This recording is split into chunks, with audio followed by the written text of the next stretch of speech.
Hi, welcome to Chemical Equilibrium. My name is Dr. English. Today we're going to be talking about Le Chatelier's principle with a focus on changes in pressure.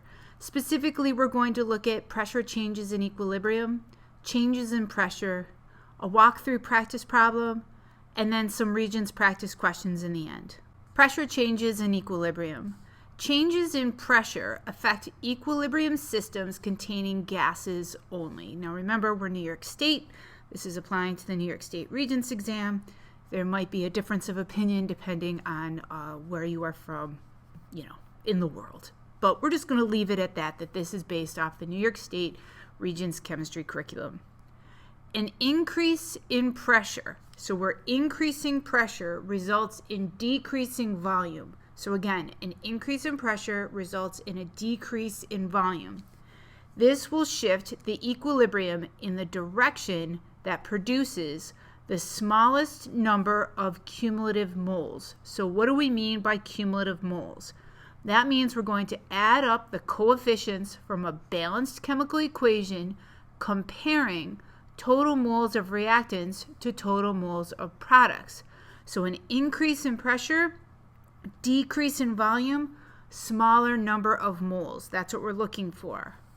A decrease in pressure, so now we're decreasing the pressure, therefore our volume is increasing, causes a shift in equilibrium in the direction that produces the largest number of cumulative moles. And again, that means you're going to add up the coefficients from a balanced chemical equation and compare the total number of moles of reactants to total number of moles of products. You want to shift to the side that has the greater number of total moles when you're decreasing the pressure and increasing the volume because more space can be occupied by that gas. Let's look at an example. We have nitrogen plus hydrogen gives us ammonia. This is my left and this is my right. The stress on the situation is that we are increasing pressure. If we are increasing pressure, we want to go to the side of the balanced chemical equation that's going to have the least amount of moles. So we add up an assumed 1 mole right here with 3 moles right here, which gives us a total number of 4 moles, and we compare that to our products, which only occupies 2 moles.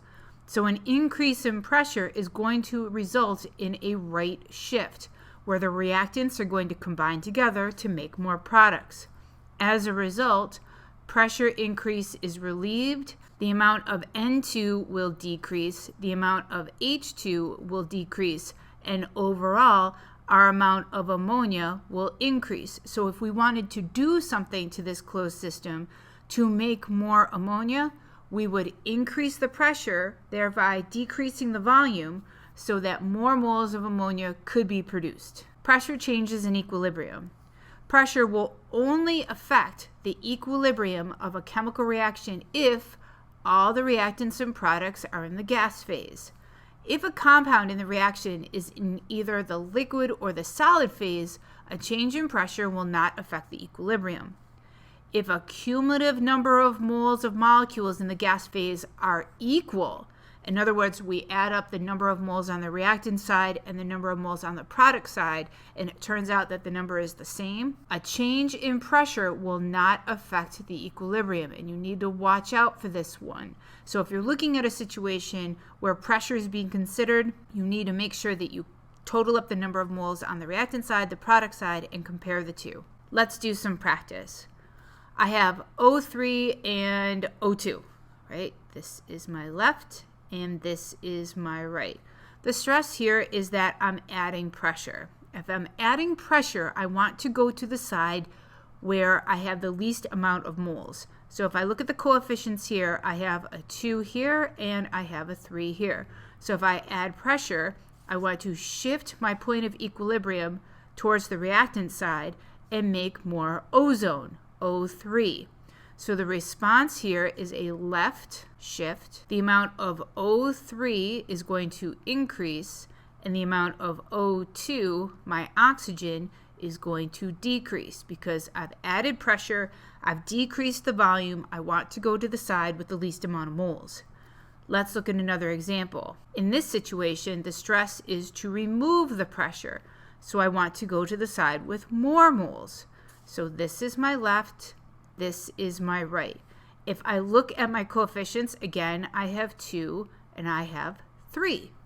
So I want to shift my point of equilibrium over to the side that's going to produce more moles of gas. Therefore, I'm going to produce more oxygen. So as a response to this stress, this is going to be a right shift. As I'm going to favor the formation of products, my amount of ozone, O3, is going to decrease, and the amount of oxygen, O2, is going to increase. Because I'm removing the pressure, I'm increasing the volume, I want to produce more moles of gas. Let's look at another example.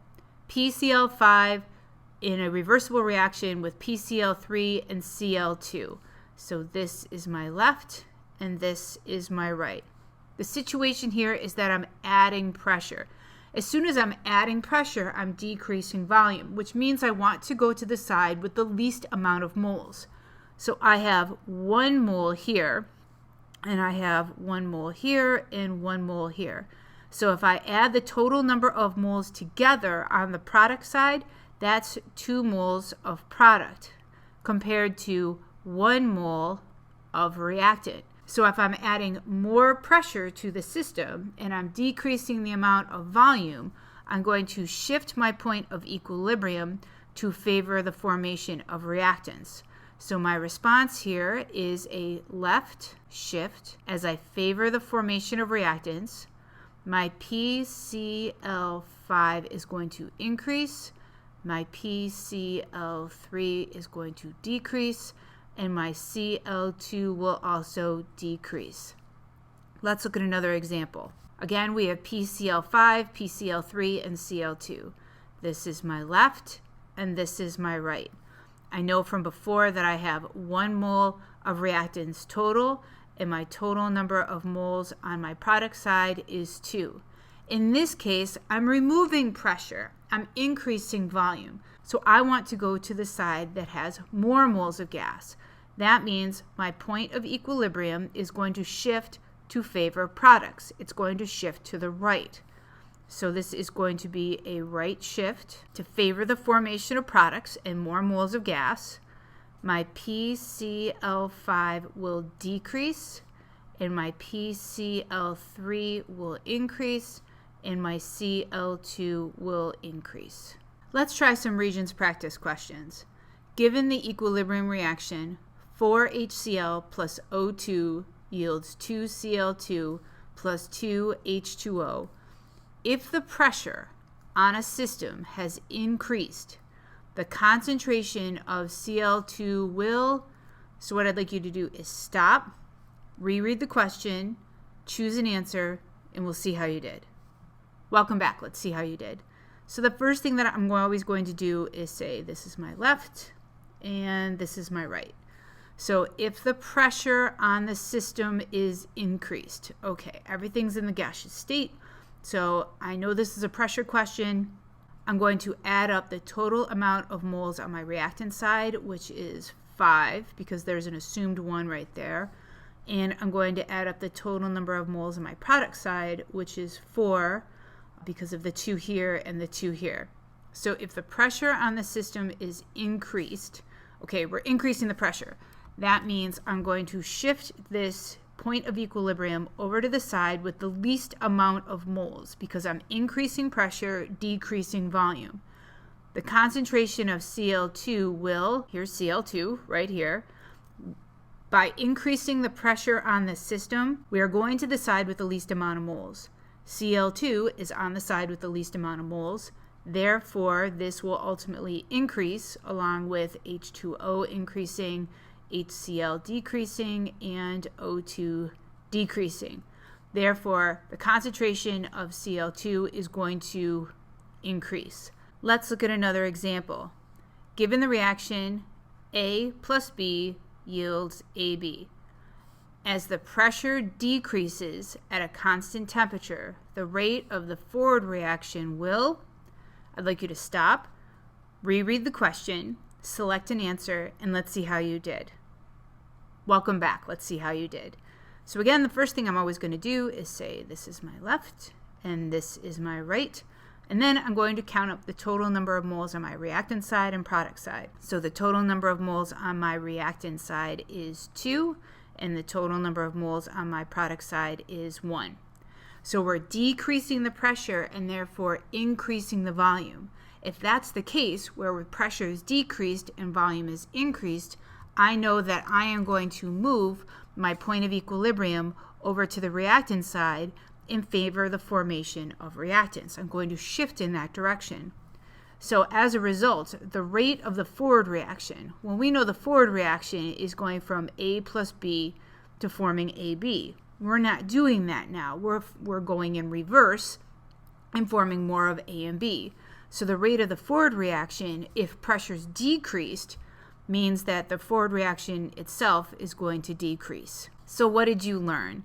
We talked about pressure and changes in equilibrium. We talked about how equilibrium is affected by changes in pressure.